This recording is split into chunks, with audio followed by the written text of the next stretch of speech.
صلی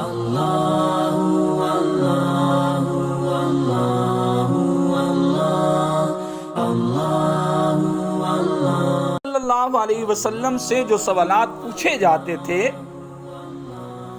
اللہ نے قرآن میں کہا ہے فَاسْأَلُوا أَهْلَ الذِّكْرِ، سو تم سوال کرو ان سے جو اہل ذکر سے مراد کیا ہے؟ اہل علم ہے، ان سے سوال کرو۔ حضور صلی اللہ علیہ وسلم سے صحابہ کیسے سوال کرتے ہیں، اس کی کوشش کرتے ہیں جو مثالیں یہاں لکھی ہیں ان سے کم ہو جائیں۔ ٹائم کا ذرا خیال رکھیے گا، آپ تھک نہ جائیں، وقت ہے نیند کا، اور مولوی بیٹھ گیا علم کے لیے، چلیے جبری سے ہی تھوڑا سا۔ حضور اکرم صلی اللہ علیہ وسلم سے ابو ثعلبہ خشنی رضی اللہ عنہ سے روایت ہے، کہتے ہیں میں نے عرض کیا اللہ کے رسول، میرے لیے حلال کیا ہے اور حرام کیا ہے؟ یہ پوری کتاب ہے جس سے ہم نے ان سوالوں کا انتخاب کیا۔ اس کتاب میں کتنے سوال ہیں پتہ ہے؟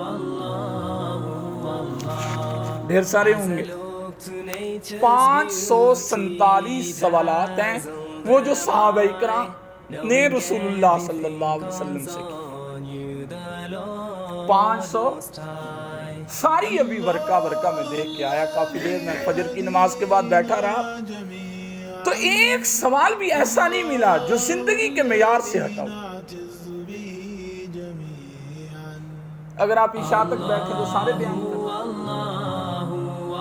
نہیں وہ کہتے نہیں بیٹھے، چلو اگلے اتوار سے ہی، پھر اس سے اگلے اتوار سے ہی، چلو پھر اس سے بھی اگلے اتوار سے۔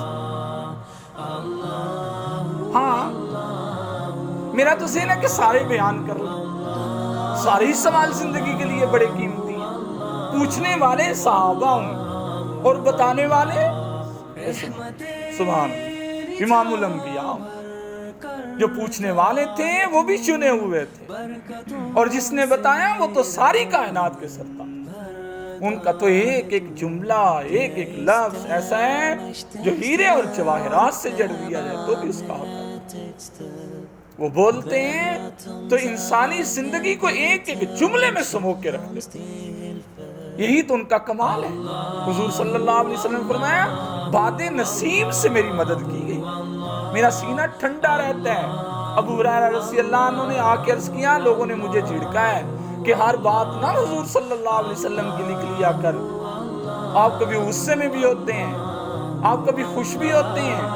حضور صلی اللہ علیہ وسلم نے اپنی زبان مبارک باہر نکالی اور ہاتھ میں پکڑ کے فرمایا ابو ہریرہ جس حال میں بھی نکلتا ہے سچ، کبھی اس زبان کے اندر سے جھوٹ اور نبوت جمع ہو تو سوال ہی نہیں پیدا ہوتا نا۔ سوال پوچھا ابو ثعلبہ خشنی رضی اللہ، میں نے عرض کیا اللہ کے رسول حلال اور حرام، میرے لیے حلال اور حرام کیا؟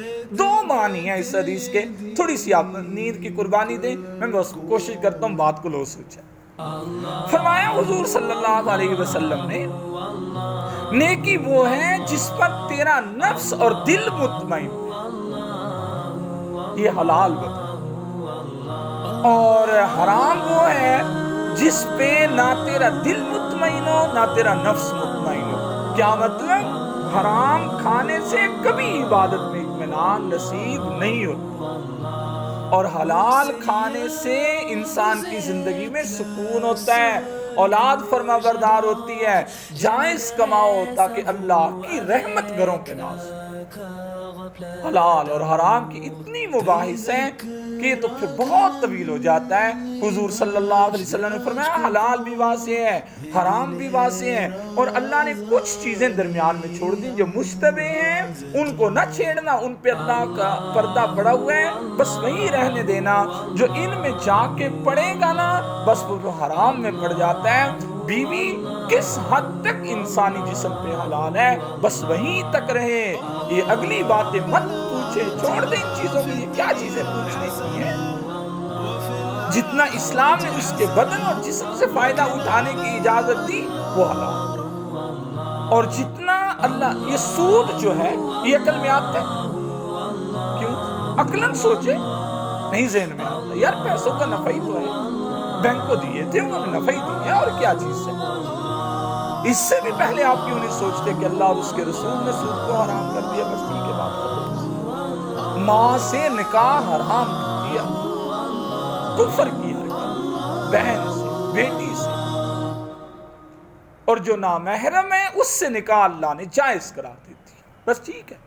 اللہ نے کہا ہے کہ دو بہنیں نکاح میں جمع کرنا یہ حرام ہے، بین الاختین، تم نہیں کر سکتے، ہم نہیں کر سکتے، بس بات ختم۔ اب کہتے ہیں کہ ایک بہن سے نکاح جائز ہے، دوسرے سے کیوں نہ جائز ہے؟ کیا معلوم بھی کیوں نہ جائز ہے؟ اللہ نے کہہ دیا ہے، کہتے ہیں کہ بکری کا گوشت کھانا جائز ہے اور سور کا گوشت حرام ہے، بھئی حرام ہے۔ انہوں نے حرام کا مطلب کیا؟ حرمت ہے، عزت ہے، اللہ نے منع کر دی ہے، اس نے آزمائش میں ڈال دی ہے کون جاتا ہے اور کون نہیں جاتا۔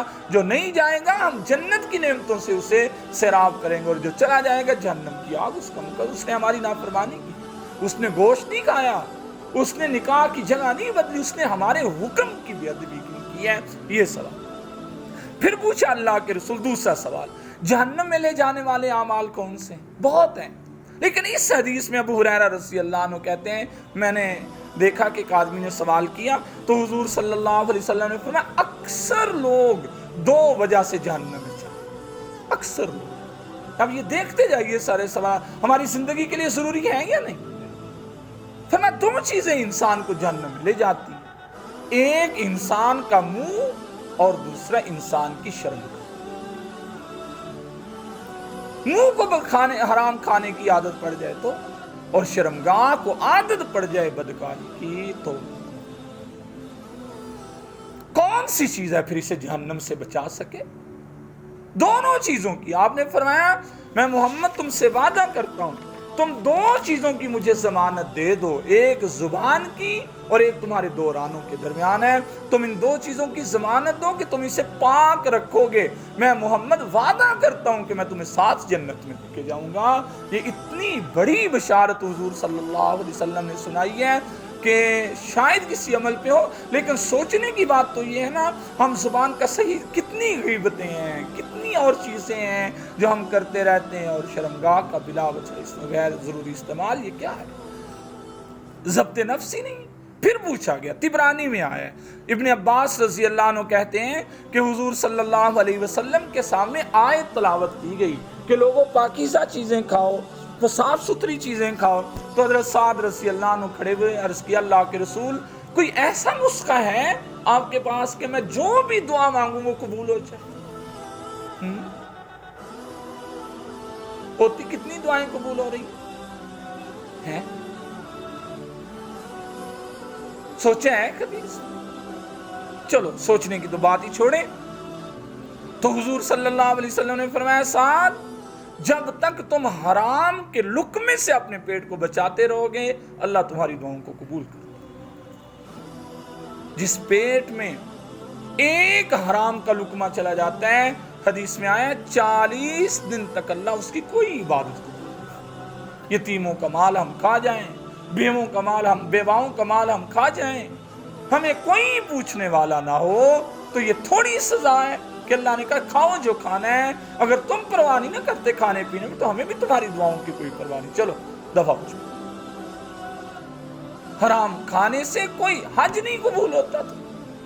دعا کیا چیز ہے؟ اس لیے دعا کے لیے شرط قبولیت ہے کہ انسان حلال کھائے۔ جس بندے کے گوشت میں حرام کا لقمہ لگ جاتا ہے جہنم میں جلائے بغیر اللہ اسے پاک نہیں کرے گا۔ بچے کھانے پہ احتیاط کرے، کون سا کھانا کھانا میرے لیے جائز ہے؟ دو آدمی بیٹھ کے کھانا کھا رہے ہیں، کیا ہم نے اعتدال سے کھایا؟ کہیں دوسرے کا حق تو نہیں کھا گیا؟ بچے کے ساتھ بیٹھ کے ہم کھانا کھا رہے ہیں، کیا ہم نے اِصرار کیا ہے کہ بچے کا حق زیادہ بنتا ہے؟ دوستوں کے ساتھ بیٹھ کے کھایا ہے، کیا ہمارا حق بنتا نہیں ہے کہ ہم اپنے آپ کو تھوڑا کلوز رکھیں اور دوسروں کو کھانے کا زیادہ موقع دیں، ہم احسان کریں دوسروں پہ؟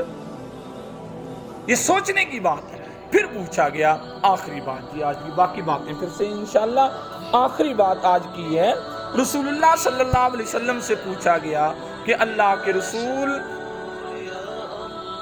کب دعا زیادہ قبول ہوتی ہے؟ ایک سوال چھوڑ دیں وہ ذرا طویل۔ حضور صلی اللہ علیہ وسلم نے فرمایا جب بارش برسے، ایک صورت، اور یہ تو بہت سی ہے، اذان کے بعد دعا قبول ہوتی ہے، فرض نماز کے بعد دعا قبول ہوتی ہے، اور جنازے کے بعد دعا قبول ہوتی ہے، میزاب رحمت بیت اللہ میں دعا قبول ہوتی ہے، کتنی چیزیں بتائیں۔ اس حدیث میں بتایا کہ دیکھو جب بارش آئے نا تو اپنے کپڑے بدن سے ہٹا دو۔ کپڑے ہٹانے سے کیا مراد؟ یہ انہیں سے پوچھ لیں جو کہتے ہیں حدیث ہمیں سمجھ میں آتی۔ کپڑے ہٹانے سے کیا مراد ہے؟ اس حدیث سے تو پھر ایک آدمی یہ سمجھ کھڑا ہوگا کہ اچھا یار کپڑے سارے اتار کے بارش میں کھڑے ہو جائیں۔ ہاں تو یہ تو مراد نہیں ہے۔ مراد اس سے یہ ہے حضور صلی اللہ علیہ وسلم کے سر پہ کپڑا تھا، آپ نے ہٹا دیا۔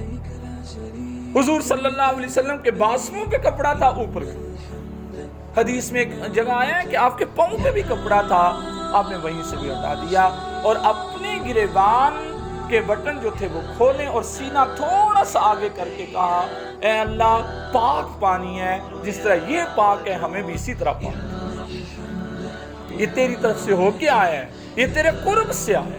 اسی لیے فقہاء نے لکھا ہے کہ بارش کا پانی برکت والا پانی ہے، اسے پینا چاہیے، اس کو پیتے وقت دعا کرنی چاہیے، اللہ قبول فرماتے ہیں۔ یہ تبریک پانی ہے، یعنی بابرکت پانی ہے۔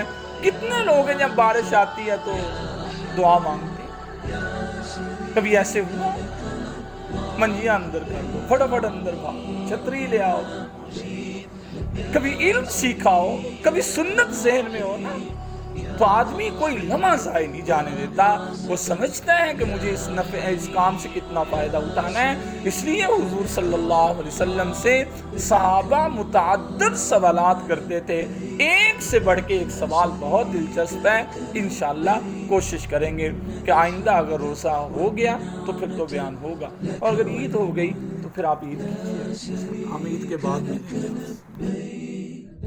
اللہ اللہ اللہ